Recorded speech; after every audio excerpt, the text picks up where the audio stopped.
Okay, so this will be another short video on blazons. I'm going to start this off with a little bit of math. So, without following what actual blazon spending habits are, and let's say 1 in 12 blazons are perfect, which would be a pretty accurate number. You have to reroll quite a bit to get a half decent one. It takes 349 blazons to reach level 15. 348 level 1s to be added into the one good one that you would want to ascend.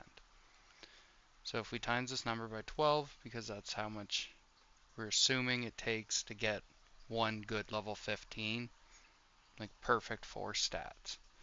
We're not going to also include level 10s, as this is just as like a representation of what my luck has been like with blazons thus far. So we come up with 4,188.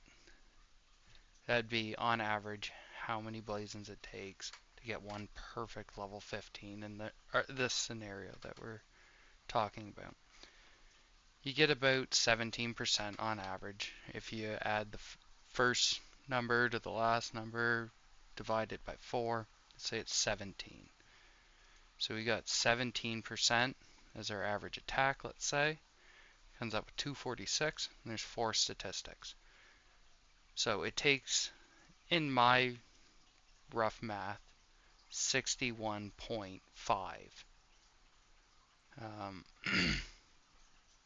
blazons to get 1% attack. So this leads me to smelting. Smelting, you can burn all blazons, the same as sending a regular one. You can take your level 1s, but what I have come to conclude, you get more returns by utilizing the bad level 15s in the smelter, so bad level 15s, bad level 10s, rather than re-adding them back into a level 1 to bring it to 9 if it's a level 10, or bring it to level 12 if it's a level 15. You end up getting a little bit more return back by smelting them rather than burning them back into a level 1.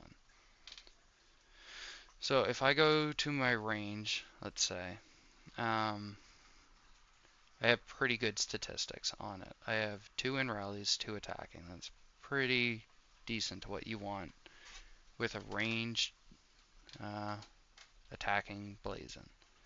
And we go over to cultivate. So it takes 10 level 1s to cultivate once. You get the exact same statistics as you have on the blazon itself, and it would be small percentile updates. I'll just show you real quick.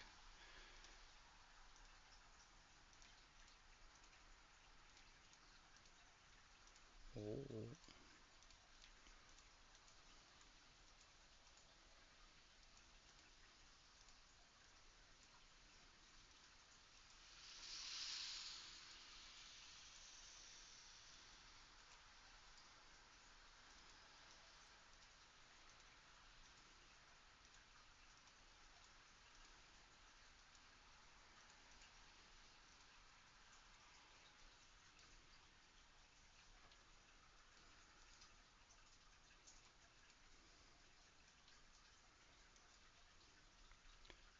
So just turn 3 level 1s into 3 blazon crystals. I go back to my blazons, I can go to cultivate, and I can cultivate it. So it brings up the power fairly slowly. But where this gets more potential over, say, starting another level 15, cultivation is almost always going to be a guarantee. You are always getting some buffs out of every blazon, rather than losing out on a lot of blazons from, say, making my other set another good level 15. You should roll everything up to 15 on a specific march type before you start cultivating, because there's always a chance you luck out and you get 6 perfect rolls in a row.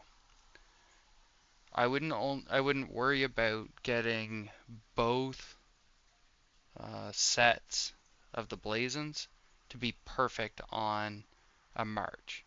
So you should get one perfect attacking, one perfect HP, you should get one perfect defense. In my case, I do not have a perfect defense. I have potentially one that might end up being good, but it's range troops, so the defense is not as important. And I'm doing the same thing with my ground. This ground attack did not come out very well, but it's alright. It's something I would accept. It's nothing that I'm going to just immediately take off and redo, but I did make this one, and in my belief, ground troops, you want basic attacks, basic defense, basic HP, as half of their ability is reinforcements and defending. So they also get the attributes for all 3 scenarios by having just the basic attack, basic and rally kind of thing. But that's just my thoughts on blazons. I do think the smelter is a very powerful tool that should be utilized. It does provide a slower increase in power. You could see it as a more risky play, but over and all, you will waste less blazons. VIP 16, by the way.